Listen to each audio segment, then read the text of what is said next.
कोल्हापूर शहराची हद्दवाढ गेल्या अनेक वर्षांपासून रखडली आहे। यासाठी अनेक गावांचा विरोध या हद्दवाढीला आहे। 42 गावांच्या सुनियोजित विकासासाठी कोल्हापूर नागरी क्षेत्र विकास प्राधिकरणाला 2000 कोटी निधी मंजूर करून द्यावा अशी मागणी या गावातील नागरिक तसेच नेत्यांनी पत्रकार परिषदेत केली आहे। कोल्हापूर शहराचा सुनियोजित विकास करण्यात महानगरपालिका अजून सक्षम झालेली नाही, त्यामुळे वाढीव हद्दीतील गावांचा विकास महानगरपालिका करू शकणार नाही।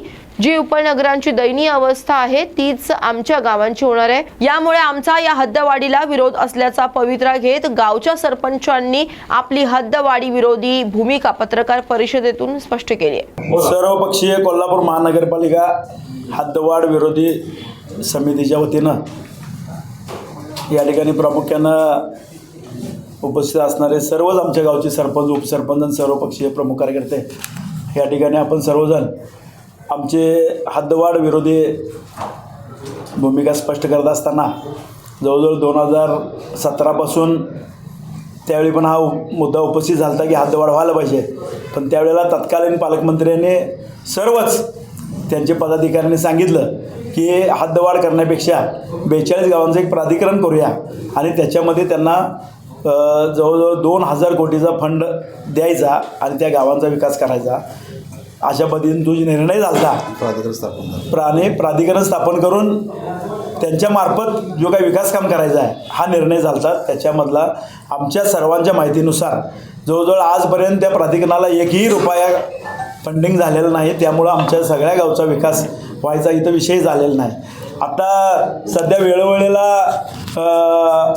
सत्ताधारी लोक म्हणतात की आम्ही हद्दवाढ करतो, पण या शहराच्या बाबतीत सुद्धा असे विविध एवढे मोठे प्रश्न आहेत गेले 10-20-25 वर्षापासून की पंचगंगा प्रदूषण असेल, महालक्ष्मी तीर्थक्षेत्र आराखडा असेल, कचऱ्याचा विषय असेल, पाण्याचा विषय असेल, रस्त्यांचा विषय असेल। आम्ही दररोज असं वाचतोय की ही कोल्हापूर महानगरपालिका इथं आहे का नाही, एवढे या ठिकाणी पालकमंत्री होऊन गेले किंवा आता सध्या जे काय आहेत लोक यांच्या माध्यमातून कोल्हापूर शहराला जास्तीत जास्त फंड येण्यासाठी त्यांचं मत आहे की बाहेरली गावं आत आली पाहिजेत, आराखडा वाढला पाहिजे, लोकसंख्या वाढली पाहिजे, तर वरलं फंड येणार आणि मग आम्ही ते विकास करणार असं जे त्यांचं मत होतं।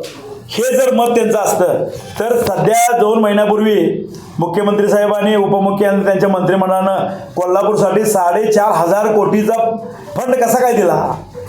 आम्ही नसताना सुद्धा हे 4500 कोटी जर त्यांना मिळत असतील आणि त्यांच्या सोयीसुविधा या ठिकाणी पूर्ण होत असतील, जे काय प्रस्तावित समस्या आहेत त्याची जर निर्गत या 4500 कोटीमधनं जर होत असेल तर 42 गावचं प्राधिकरण आहे त्यासाठी सुद्धा त्यांनी 2000 कोटी द्यावं आणि आमच्या ग्रामीण भागामध्ये आम्ही सुखी समाधानी आहे।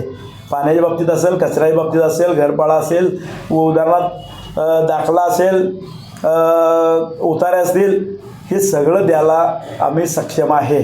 आता सध्या ग्रामीण भागामधली जी काही जनता आहे ही सुखी समाधानानं नांदती आहे। त्यामध्ये कराच्या रूपानं असेल, 15 वित्तआयोगाच्या माध्यमातून असेल किंवा वेगवेगळ्या माध्यमातून जो काही फंड येतो आहे, आमदार फंड असेल, या माध्यमातून गावचे विकास होण्यासाठी 100% आम्ही प्राधान्यानं काम करतो आहे।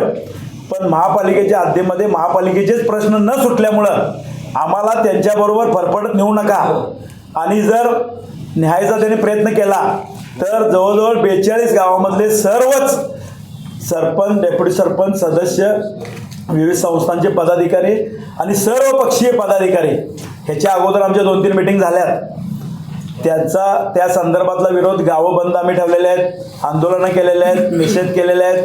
ह्याच्यापेक्षा पुढं जाऊन हद्दवाढीला तीव्र विरोध करण्याचा आमचा सर्वांचा एकमुखानं निर्णय झालेला आहे।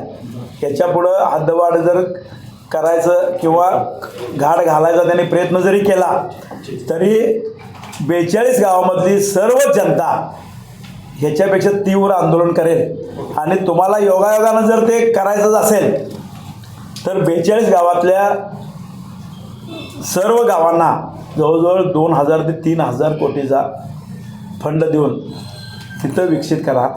कोल्हापूरचे जे काय शहराची हद्द आहे ह्याच्यामध्ये असणारे जे तुमचे प्रश्न आहेत वर्षानुवर्ष तकलेले, हे 4500 कोटीमध्ये तुम्ही आता मंजूर करून आणले, की तुमचे प्रश्न तुम्ही मिटवा, आमचे प्रश्न 1-2-3 हजार कोटी देऊन आमचे प्रश्न मिटू द्यात आणि सगळीच सुखा समाधानानं राहू द्यात. या ठिकाणी जनतेमध्ये उद्रेक होणं हे चुकीचं वाटतंय, तरीसुद्धा पदाधिकाऱ्यांनी शासनानं याची गांभीर्यानं नोंद घ्यावी. हे प्रॅक्टिकल दृष्ट्या शक्य होणार आहे का? कारण 2000 कोटींची तुम्ही प्रेसमध्ये मागणी केलेली आहे, वरपर्यंत राज्य सरकारकडे पाठपुरावा झाला पाहिजे, त्यासाठी काय करणार आहे? थोडक्यात सांगा कलेक्टरना भेटणार काय भूमिका?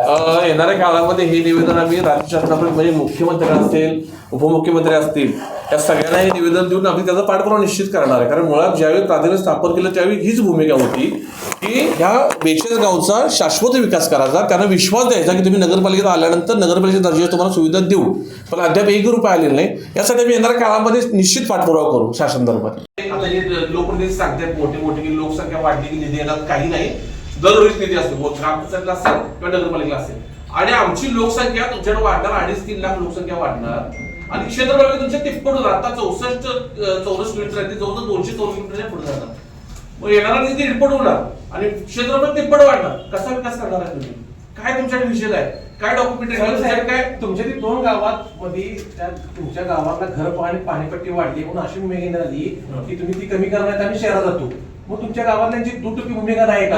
म्हणताय घरपाळा पाणीपट्टी वाढले. जरा एक मिनिट. शहरामध्ये आता अशा पद्धतीने तुम्ही सगळीच आहे, शहरामध्ये आणि उपनगरामध्ये जर 10 लोकांना तुम्ही विचारलं हद्दवाढीमध्ये बाकीची गावं घेऊया काय, 10 मधले 8 लोक तुम्हाला सांगतील अजिबात त्यांना इकडे घेऊ नका. इथं आमच्या इथनं रस्ते नाही, आमच्या इथनं कचरा उठत नाही, पाण्याची तिथं बंबाम आहे उपनगरामध्ये सगळ्या. आणि जर तिकडून आम्हाला जर घेतलं तुम्ही घरपाळा आणि पाणीपट्टी कमी देताय का? ऍज इट इज आहे.